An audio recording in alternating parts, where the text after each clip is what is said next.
Hey Isha, thank Hello. you so much for joining us for this Corona Warrior session with me.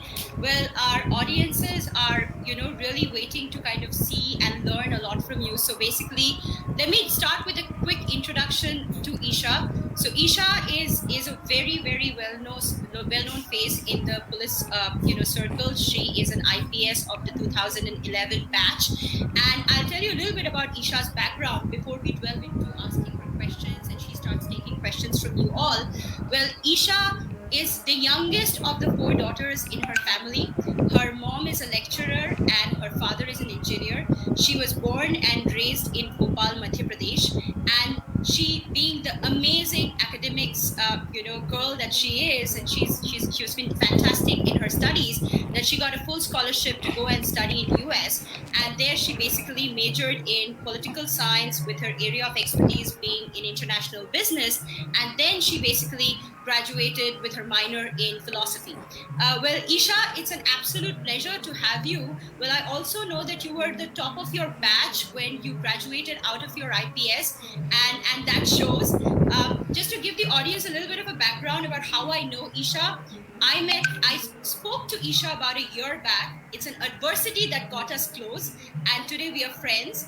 And it's so uncanny that when I gave her a call, I was in New York battling an issue, and I didn't even know what her response is going to be. And like most of the audience who feel that, hey, you don't know how police people are, you don't know what kind of reaction you'll get. Here was a warm voice that I was hearing from all the way from New York who said, don't worry, you'll be taken care of. And she did. And then since then, all I've got is a lot of warmth, a lot of sincerity, a lot of conviction. And while a lot of us during this lockdown have had time to spend with the family, well, Isha hasn't. She has a 3-year-old daughter who is at home, and her husband, who's also an IAS officer, is also a frontline warrior, and I'm going to let her talk more about it.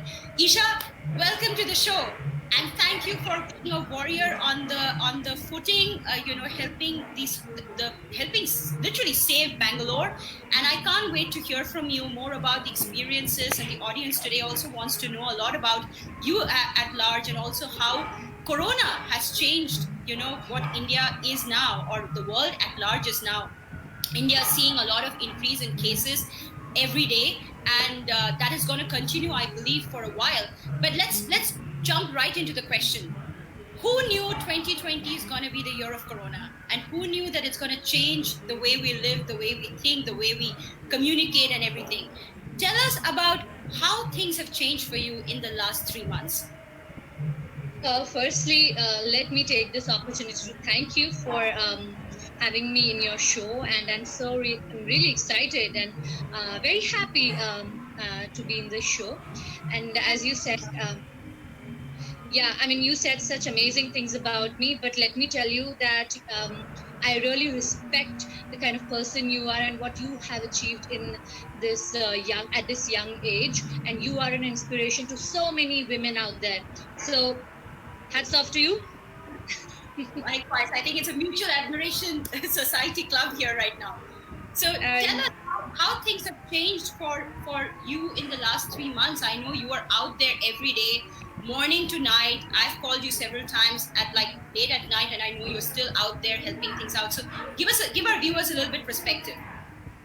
yeah, so these couple of months have been quite challenging, and as you know, it is the first time in our lifetime that we are seeing a situation of this kind, and a pandemic which has engulfed the entire world. So Right. definitely this is something very new for all of us, and the initial days were really tough because we were grappling with very new situation, and there was a lot of confusion, a lot of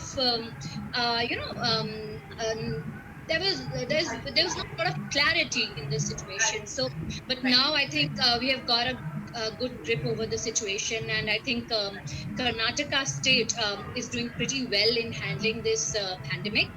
Right. And So yeah, it has been very busy, very challenging, at the same time a learning experience for all of us.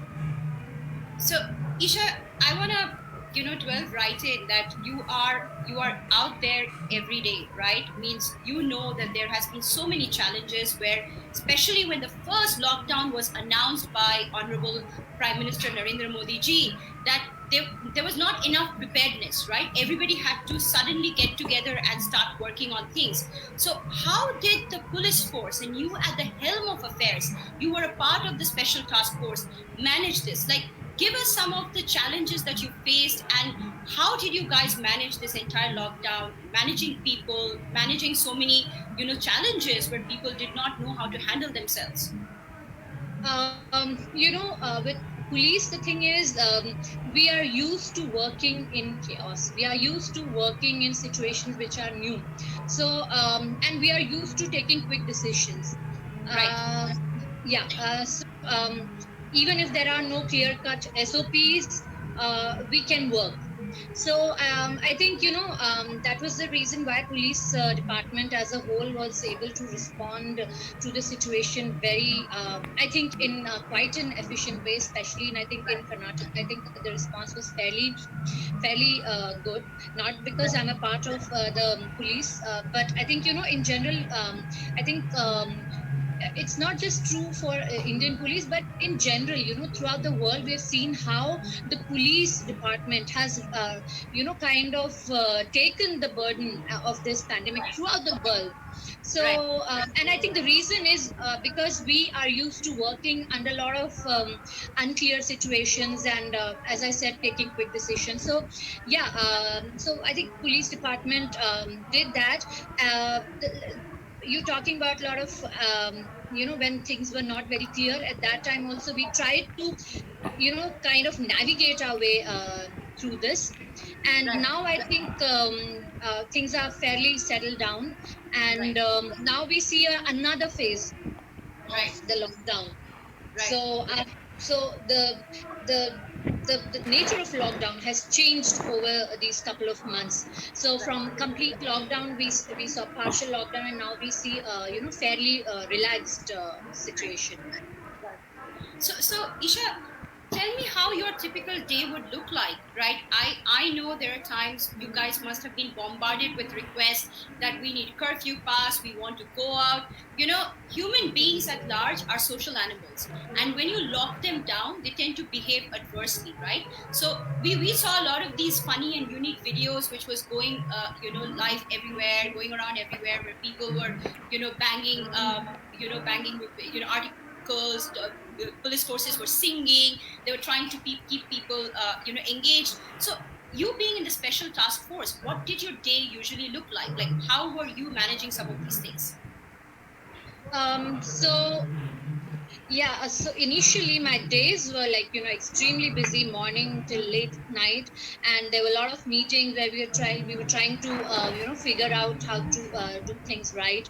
So initial days were like that, but as you said, police, we used innovative ways to spread awareness, because people did not understand the magnitude of the problem and what exactly COVID was, and how exactly it could affect us, and what are the do's and don'ts. So police department, we used those the videos that you're talking about, where people, our officers, were singing to spread awareness. At the same time, we had our own autos and our own three wheelers, where people were our people were sitting and Right. Right. announcing Yes. Absolutely. across the Bangalore city Right. regarding the need of social distancing and other such things. So I think we try to use innovative ways, and also social media, because people were sitting at home. So Right. we had to engage them through social media. So our Bangalore City Police Twitter, we started Arrest Corona campaign, through which we spread a lot of awareness through all our social media handles. At the same time, we also tried to come up with positive stories, so that, because people were getting into depression and anxiety, and also we thought that it is important to handle that as well. So Right. we started talking about positive stories, so that people feel good. And also we had this chatbot, our Bangalore City Police chatbot, where we have questions related to anxiety, depression, where people ask and they get help from the experts. So we try to use a lot of different things to engage people and to help people battle these issues. So one of the things, Isha, I know you were in charge of is the migrant workers, right? Like Bangalore has a huge number of migrant, workers, especially from Bihar, UP, Madhya Pradesh, West Bengal. Now everybody wanted to go back home. There was this whole notion that there is not enough there is not enough support for them. They were not getting the kind of support that they were, that the government was saying that they will. There was food adversity, there was issues with shelter, they needed to be sent back home, there were large gatherings that was happening. How much of that did you see when you were managing this as a part of the special task force? And if you could throw some light as to what were you in charge of and how did you manage some of these migrant workers and their well-being? Um, so I think Bangalore in Bangalore we handled this situation fairly well, because as you know we have not seen any violent outbursts like how we have seen in other cities. So the good thing about Bangalore was that we have a very, very vibrant civil society, and we have a lot of NGOs, a lot of voluntary organizations, a lot of individuals who came forward to help us and support the migrants. So, if the government was somehow, somewhere falling short, these volunteers were, helping to provide food, Right, shelter to all these migrants who were in need. So I think that is one of the reasons why Bangalore was able to handle it very well, that we had a very, very active support of voluntary organization, NGOs, and individuals who were coming out and supporting us in this. But yeah, there were a lot of people who wanted to go out, and that is the reason why trains were started. So I was the nodal officer for Madhya Pradesh, Chhattisgarh. I was responsible for getting them out right, this of Karnataka state, whoever were willing to go out. So the response was overwhelming, and it was quite an eye opener in many ways, because as you and me, all of us know that the situation that these migrants were living was not conducive. very Yes, conducive. yes, And more than that, I think it was just more of a psychological thing, like they just wanted to go home. They were just not ready to stay back. right, And that desperation, we right, could see the desperation, and which translated in them walking for thousands of kilometers, hundreds of kilometers. So right. the starting of train was a very, very important decision taken by the government, and this is primarily being handled by the police only. So we were able to send several trains from here to rest of the country. Wonderful. So we're getting a lot of questions, Isha. So one of the questions is that your your life, right, in terms of like everybody, while everybody could spend time with the family, we know that you have a young daughter, and I want you to throw some light about your life because it's an insider discussion to know Isha Pant, and I always see you in your in your attire where you're dressed up like a absolutely amazing, gorgeous, police officer, doing her job on war footing, on the front line. Was a little insight into your life, right? Everybody got to spend time during this corona pandemic with family, with got to spend time with family, and you couldn't. So, and your Yeah. husband is a police officer himself. So tell us a little about that, and how is it being a mother trying to manage everything? Like I would love that because I'm a mother like you, and well, I did get to spend a lot of time with Siddhi, but you didn't. So my empathies for that. But salute to you for being our hero, our warrior, right there protecting us, taking care of us, and ensuring our safety. But I'm sure our audience would love to know a little more about Isha and how her life looked like during the pandemic.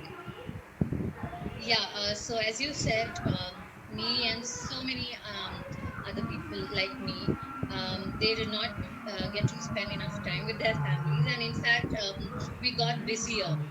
We got even busier, and we not just that, we couldn't, I mean, there was a lot of fear also, because we were out meeting a lot of people, and we Right. did not know who would be infected, because as we know, 80% of people who have been tested are asymptomatic.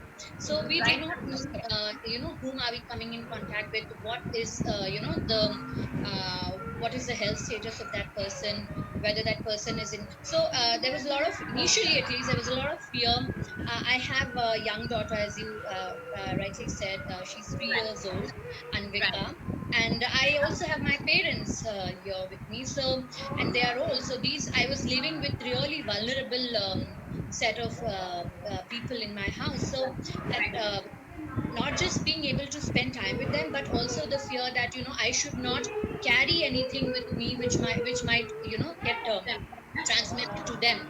Right. So those days were really kind of stressful initially, Right. but then Right. later, we understood the nature of this problem, and then we were able to tide over this fear. But initial days and even now, it's just the same, that we don't get to spend enough time with the family. And but that has always been the nature of our job. And whatever little time we get with our family, we try to make the most out of it.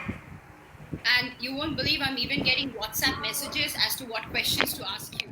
Right? You seem to be such a popular figure. Like I know I when I tweeted about this particular session on Twitter, it went viral. Like everybody started retweeting it, and I'm so happy that I'm doing my first series with you, Isha. One of the things that has always inspired me about you, that you stay so positive all the time through this entire situation. And one of the things has been the mental health and well-being of people, because when you are in a lockdown, it often happens that your mental health takes a big backseat, and a lot of people are in depression, a lot of people are feeling the pinch of it. My question to you is that how are you at large with your police force managing it? Like, how are you keeping their motivation up? How are you keeping their mental health and their well-being up? Because they all are, just like you said, the concern is, while you're protecting the people, while you're out there ensuring the safety of the people, your safety is at stake. So that plays at the back of your mind, because a lot of people know that this disease is deadly. The virus is deadly. We don't have a cure taken care of. Yeah, that's a very, very important question. And as you rightly said, our people are, at the front line, and they are very, very exposed to this virus. And every day, and now since the lockdown has opened even more, we are even more in contact with people. And while we are Right. sending off the migrants, we are really, I mean, the exposure increases multifolds, and also manifold actually. And then also two of our traffic constables have been tested positive 2 days back. So uh, the risk is real. Yeah, the risk Right. is real. And our people are actually getting exposed left, right, and center. So what is important is to um, make them feel that they are that we care, and Yeah. to provide them the necessary safety measures. So we have provided them with hand sanitizers, with masks, with Right. PPEs, and Right. all these necessary equipments, which are very, very important, because this is the only way we can, stop this virus from spreading. And we have had a lot of awareness sessions with them. We have Right. also had, sessions which were held by nimhans psychologists, to help them deal with anxiety and other such issues, and to equip them with tools to deal with Right. anxiety, depression, and such mental health issues. uh, Right.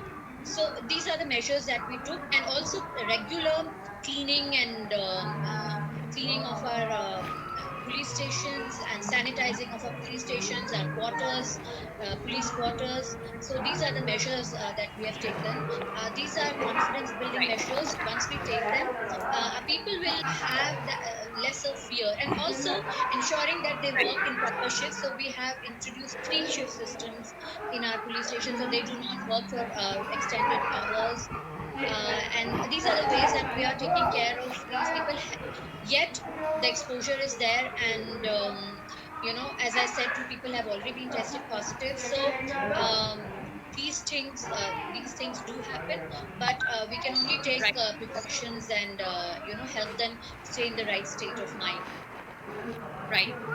And Isha, one of the things which I think Pavan here wants to ask you is that he says in his message that Isha ma'am, what was the biggest challenge that you faced during this pandemic? Managing something or some situation that you had come across. So he wants to ask you that question. So I wanted to take that in between our session. Okay. See, initially, as I said, the biggest challenge for us was to handle people and to make them understand why it is important, why lockdown is important, why staying at home is important, because people didn't really understand why it was important, and to let them understand that this is not for us and that we are doing this for them and for the entire society, for the entire country, for the entire world. So making them understand initially was a bit of a challenge, but then I think people finally understood it well, and it was not. The good thing, at least with Bangalore, is people are fairly educated and they understand these things well. So Right. those initial days of not being able to understand these things were quickly were quickly Disappearing. yeah. So we were able to finally make people understand and get them on board. Wonderful. So Isha, like you said, like your worry was that you were getting exposed so much with handling this on a day-to-day basis. You were coming back home. You have old parents. You have a really young child. What kind of precautions did you take, from your side to ensure that the family was safe? The reason I ask you this is, given that 4.0 in 4.0 the restrictions have become a little more eased up. People are going out, people are meeting people, offices have started, and while social distancing is being managed and followed, there are challenges. So what do you suggest people do when they come back home? What kind of process did you follow which some of us can emulate from you? See, before I entered the house, I would always sanitize. I have hand sanitizer. So I would sanitize and then open the door, and then straight away go to the bathroom, change, put my clothes in Dettol and liquid soap in hot water, and I use cloth reusable mask. So I would put that in Dettol and hot water and take a bath and Right. only then come out. And Wonderful. I remember initially my daughter, I mean, my daughter always, whenever I come back home, she would come running to me and, hug me. And when the lockdown started, when this COVID thing started, she would come to me and I had to just sometimes just escape and slowly had to explain it to her that, you should not touch mama when she comes. And it was initially difficult for her to understand. And finally, now she understands and she doesn't touch me when I come home. So that thing, it was a little painful initially when, I could not even hug her, I could not even touch her. That was the first thing that I would always do when I come back home. Right. So COVID has changed our lives. It has. Means, who knew, Isha, when I wished you a happy new year in the beginning of 2020, that now most of my meetings with you will be virtual, right? Means, I remember I told you that let's catch up, and you told me no show because I have had, just for the audience to know, that I've had swine flu before, and it was extremely difficult and painful. The recovery process was really, really long. I contacted the disease when I was flying from London to India, and I didn't even realize it. Thank God for my parents being doctors, that they could see the symptoms, and immediately I was admitted to the hospital. But I was there for 2 weeks, 2 long weeks, and post that it took a long, long time for my lungs to get back to normal, for my lifestyle to kind of change. And ironically, Isha, it's so funny that usually kids get chicken pox when they're young, but I ended up getting chicken pox, at this in my 30s, when I came back from Kenya, because I got so carried away with my excitement that I kind of mingled with the Masai Mara tribe too much. I danced with them. I had too much fun with them. and all I know, I come back, I have chicken pox. And a lot of people don't know, but chicken pox also does affect your lungs, especially when you get them when you're an adult. Yes, it does. And indeed, chicken pox is a more deadlier virus than I think corona, because at least corona is still not proven to spread through air, and it has to be through contact, but chicken pox does. And a lot of people, for especially the viewers who are joining in now, viruses don't really leave your body. They just stay in a dormant stage, and they can emerge anytime. So that's why there are a lot of cases, especially with coronavirus. And Isha, this would be my next question. It has happened in different parts of the world where they have recovered from the virus and they have fallen sick with the virus again.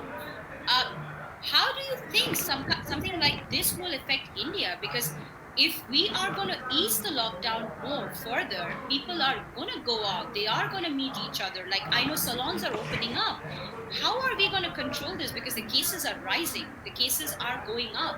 We still don't know what medicines work. We still don't have an exact cure, an exact line of cure, because it's trial and error. How do you think that's going to affect, the scenario? Because the doctor at AIMS, who's the chief of AIMS, told about 2 weeks back that our peak is going to be June, July. So are we prepared for a peak in June, July? How are you in the as a frontline warrior, as a police officer, is going to be handling something like this? Yeah, I mean, it's going to get really tough now. And till now, we had enforced lockdown, so people were, required to stay inside. Right. But now, with the lockdown opening up, it's going to get really tough. But it has to open. For how long can we stay locked down? Because the people need to go out and earn their livelihood. So now, what is important is the awareness, and the responsibility now lies on the shoulders of the public, like, on each and every one of us. So we have, I mean, we have also started a campaign in called as Nanu Kuda Bengaluru Police, which means I am also Bengaluru Police. Um, yeah, because we all need to police ourselves. In order to arrest corona, we need to police ourselves, and we need to know what are the things that we need to do. We need to wash our hands, we need to maintain social distancing, we need to wear masks, and these are the things that we do for ourselves. We are not Right. doing favor to anyone by doing these things. So we need to understand this, and we need to avoid going out unnecessarily. So we need to know these things, and I think, in these 2 months, people have kind of understood this. However, there are always the deviance will always be there. People will always kind of break these rules. But I think now there's also a lot of social pressure. So one person will, they see somebody else breaking these rules, they will definitely point them out. So we need to, I mean, as I said, it is on us to ensure that the disease doesn't spread and we follow these rules. I think that's a great thing you say there. That's I think is going to be the biggest takeaway from this live session, is that if we have to arrest the virus, we need to police ourselves. And that's kind of going to be my hashtag for this session. And I think it's brilliant that you said that, because it is true. The accountability is on us. We need to live with corona. We don't know how long, because just like in 1919, when the Spanish flu hit, it came in multiple waves, right? It did not stop at one wave, and the second wave was deadlier than the first one. And what happens is that when lockdown eases down, and when restrictions eases down, it's human tendency that we want to go ahead and explore, because it's like this: when you're tied down, the moment you feel free, you want to run. And with that Yeah. urge to run, you often don't know where you're crossing the line. So the line is something that has to be set by us as individuals if we want to really battle corona, because the world will not be corona free soon, and we have to live with it. So we need to learn how to adjust with it and how to manage ourselves better. So I think there are some more other questions that's coming up, so we will take some of them as well. So a lot of people are saying, it's great that they're seeing you, and you're one of the best police officers when you were managing Bangalore South, and it seems that they had some amazing experiences. So I ask you this from someone who's always looked at movies and looked at police officers and felt like, wow, what a life. Um, Isha, you could have easily chosen to take up, something else. You were a brilliant student. You were fantastic in your academics. Why IPS? Um, you know, I wanted to work in India with the people. And I think police service is one service that actually gives you the opportunity to work with the grassroots. And it is very, very, I mean, I don't think I could have got the kind of satisfaction I get in working in the police department any other organization. And especially now when I see my people working, I feel so proud of my uniform and I feel so proud of my people because when everything else fails, or Right? then you see a police personnel standing there. So even now, like police is doing the job of so many other departments. So I think this job has given me a lot of satisfaction. And the reason why I joined was precisely because I wanted to bring about some change in the way things were being done. And also I think the issue of women's safety, children's safety, and safety in general was very, very close to my heart. And I thought that joining the police will give me an opportunity to actually bring about some change in this direction. So I know you've been, all over the world, like not, I won't say just all over the world, but all over India, and you speak Kannada fluently. I know that too. Like, Isha was born in Bhopal, but you have to hear her speak Kannada, and she's like on fire. And let me ask you this: how important is it to adjust to the place and to pick up the culture of the place to be able to serve the people of the place? I think extremely important. We need to know the language, and once we know the language, we can understand the culture better. And once we understand the culture better, we can understand the social dynamics better. And once we understand the social dynamics better, we will be able to understand and analyze the crime and the pattern and the criminal mindset in general. So definitely, all these things are interrelated. It's very, very important for us to be rooted to the place we are working in to actually serve it better and to serve the people better. Right. I think that's a phenomenal thing you said. The reason I say this is that, when it comes to India, we all try to identify ourselves from a particular state and not from India at large. But you're serving the nation at large. For you, it does not matter which place you belong to, which district you're in, what area you're supervising. Like you said, you chose to be an IPS officer because you wanted to serve the people. And to you, people has no race, no color, no language, no state. And this is something I think a lot our audience should take away from this session, that what Corona has actually taught us is to live together, is to appreciate each other again, and not take things for granted, which we often do, right? Means we are so engrossed into just our lives that we forget the society at large. And there were people who were also tweeting and saying that this is nature rebooting itself. This is nature trying to rid itself of the pandemic of the human race. And that's why, pictures were floating around, videos were floating around, that Iceland was looking better, dolphins were coming back, and the lakes of Venice were looking cleaner. So my question to you is this: I say this, sounding very selfish, but Bangalore hasn't looked this beautiful in the last 10 years. And I have lived here for a very, very long time, of course, in between US and Bangalore. But this Bangalore is the Bangalore I remember when I came when I was 15. And my question to you is this. Now that things are going to slowly come back to normal, will there be a moderation in the way things are going to be managed? Will there be Are there going to be, disciplines that will be put in the way people are going to travel, in the way people are going to commute? Or another question that always, stirs my mind, you can answer them in parts. Crime. When things are going to get back to normal, how is crime going to look like? What is it going to do to those criminals who are now under lockdown, maybe, right? So I'm just trying to analyze from your perspective the things that you are getting ready to handle when things start easing out a little bit. Yeah. Well, there were a couple of questions that you asked there.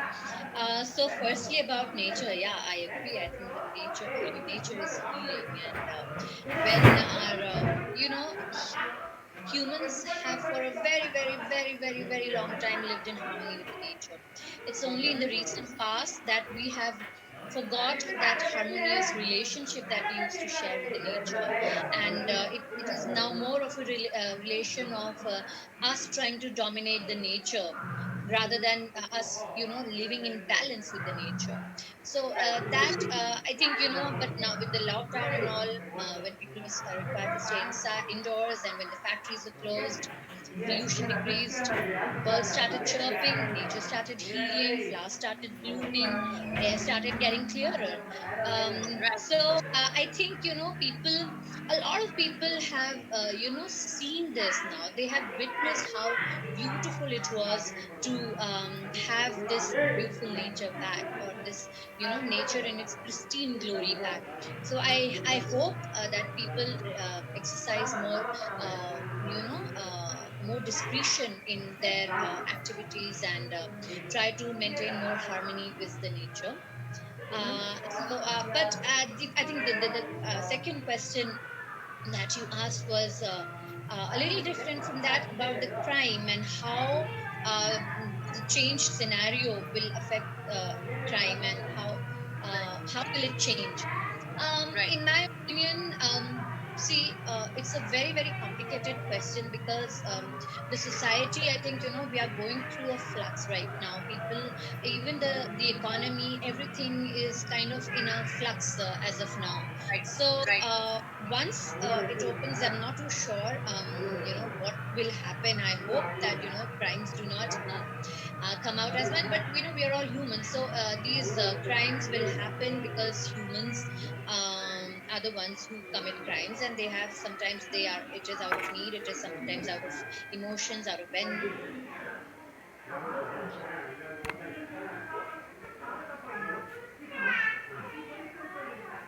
or whatnot. So I think the yeah, I'm not too sure how much it will change, and whether the pattern will change or not. But one thing that we have seen is, while people were staying indoors, the nature of crime changed, and we had complaints related to domestic violence coming in, and that happened, I think, because a lot of people, I mean, pe- you know the, everybody was at home, so the perpetrator and the victim was staying at home for longer duration. So there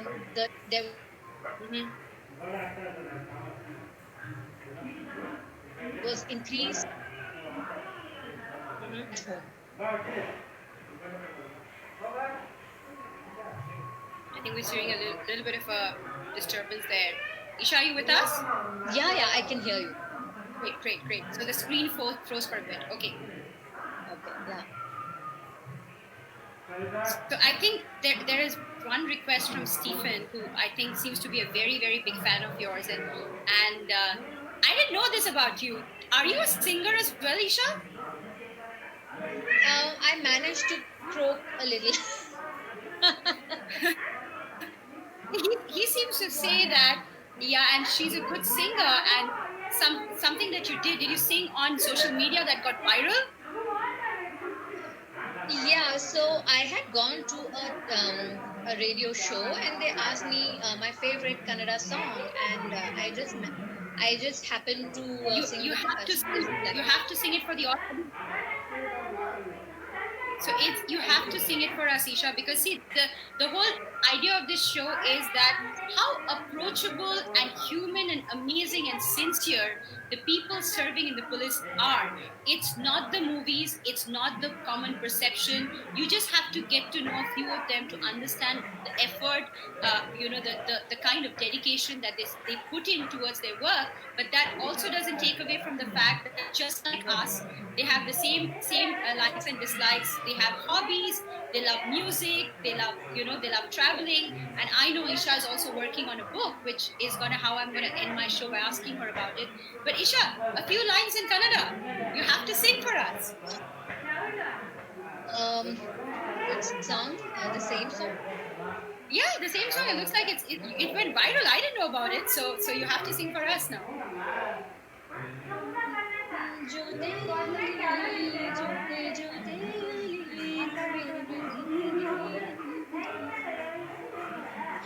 Jyote Ali, Jyote Jyote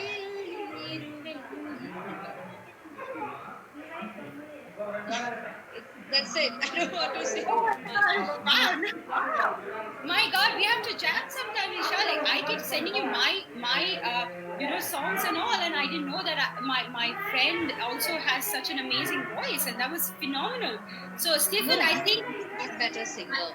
Oh no! So now I'm not going to take that credit anymore. Now I know how you sing. So Stephen, well, that was Isha for you. So Isha, before we take a few questions, tell us a little about the book that you're writing. I know that there is this has been one of your vision, one of your goals, and I want the audience who is listening to us today, hearing from you, to know a little bit about that passion of yours that you're now trying to give life.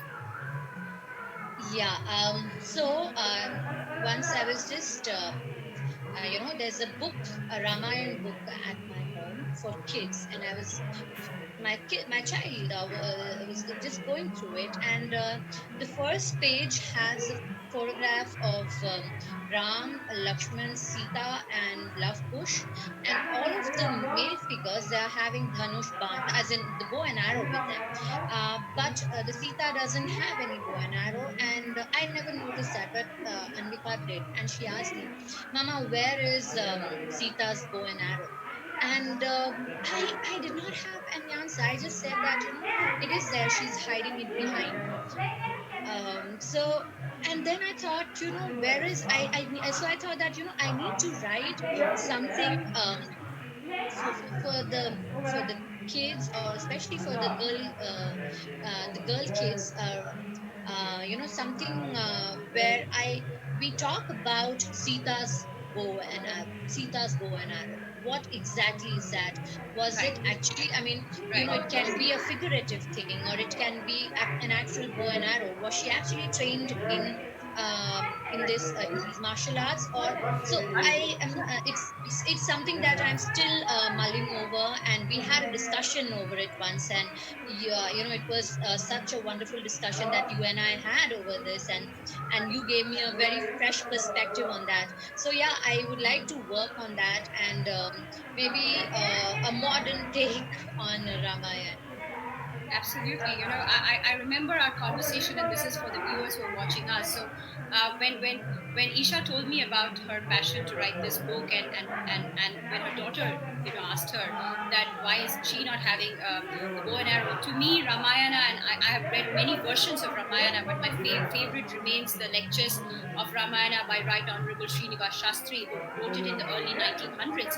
And that man was absolutely erudite, and the way he thought was, he said, Ramayana happened because of Sita. She was a central character of Ramayana. It was not Ram.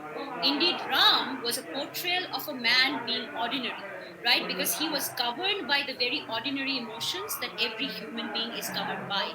He made the same mistakes in judgment. He was driven by the same kind of, societal pressures that today normal human beings are. But it showed the character, the strength of Sita at large, who not only stood by her husband's side during his trying times, but also took a step when it came to her dignity and honor. So I cannot wait for you to write that book, and I think it's so important for kids. Not only just the great scriptures that India has, whether it's the Mahabharata or the Ramayana, even for the matter of fact Gita, there should be a simplified versions with the which the kids can learn. And I went to a convent school, so I learned how to read and write the Bible, and I also know I've read all the other scriptures that I have. That has allowed me to appreciate, different thought processes, that has allowed me to appreciate the kind of values, the ethos that India is based on, and how dynamic and how evolved we were at a society as a society. I think we went back in our evolution due to the several thousand years of invasion that India saw at large. But hey, it's so good to see that somebody at your level is looking at doing this because her daughter wanted to ask a question and you felt the best way to answer that was this.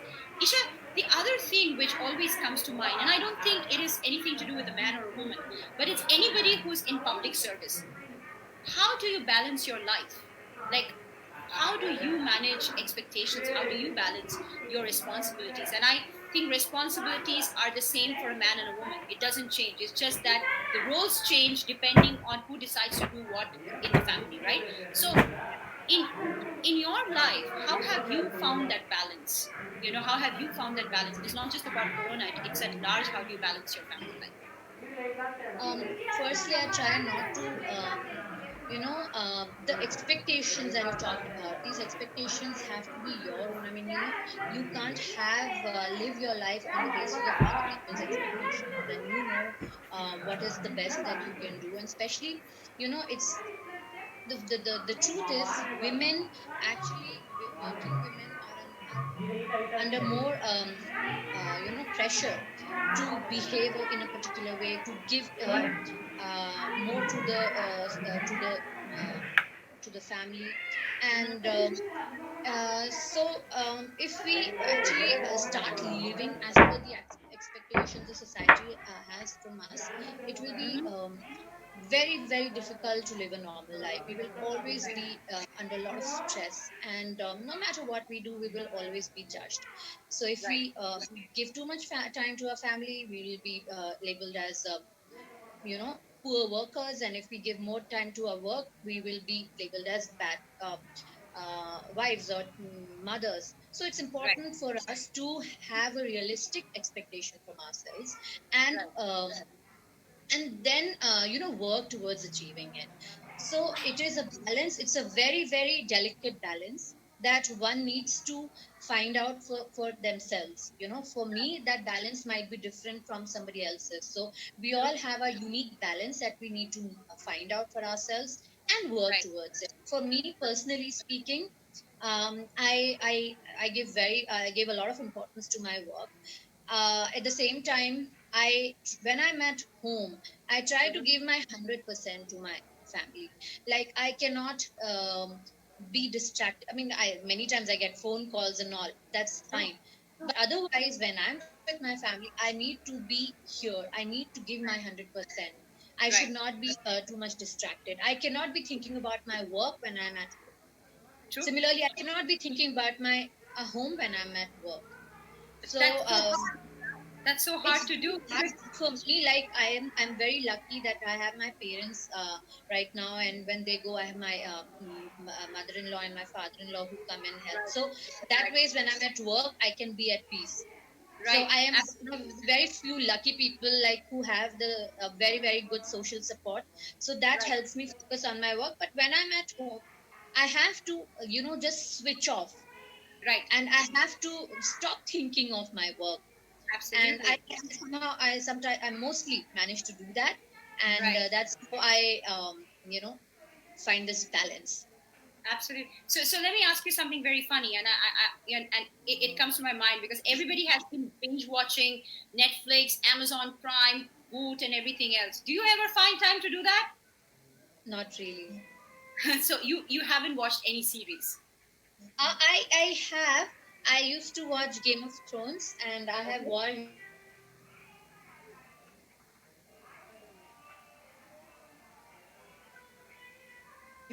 Sacred Games, but Okay. that's about it.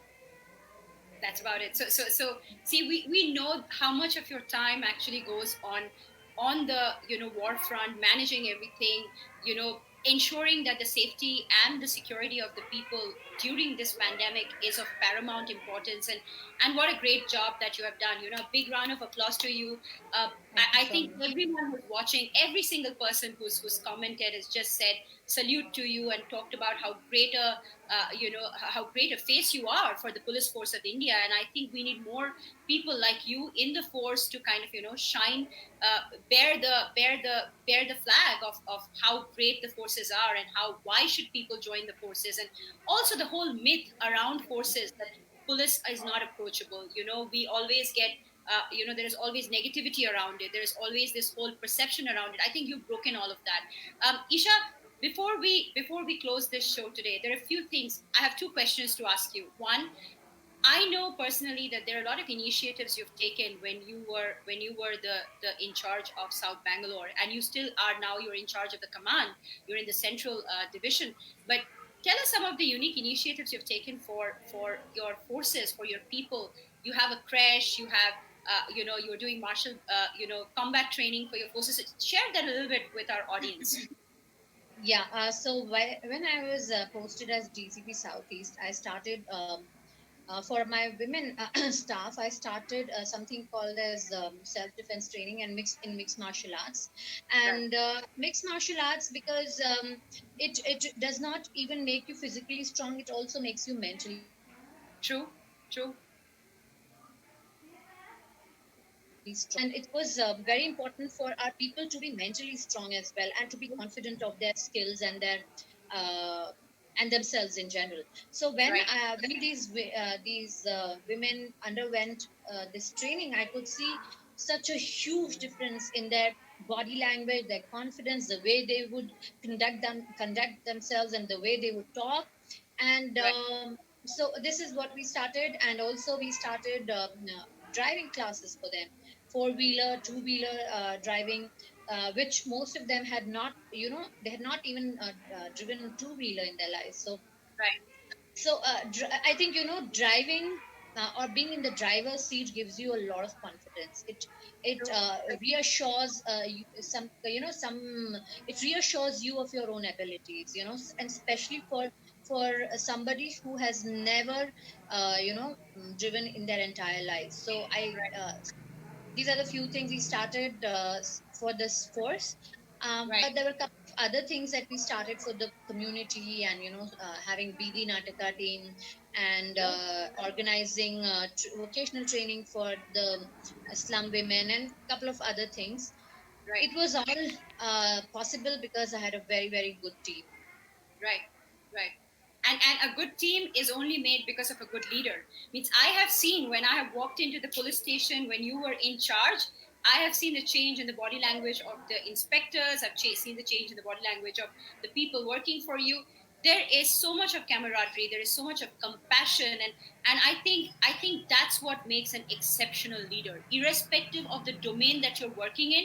If you're able to change the personality of the people working with you, if you're able to uplift them, and if you're responsible for their evolution, that was makes you a fantastic leader. So kudos to you, Isha. Thank you so I much. there are people, like there's comments coming from Ruchi and other people who are like, they're all saluting you for your commendable work and all that you're doing for us and as a nation at large. Before we sum up this session, first of all, I want to say this was one of the best interactions I've had in a very, very long time. I've been doing a lot of lives for other people.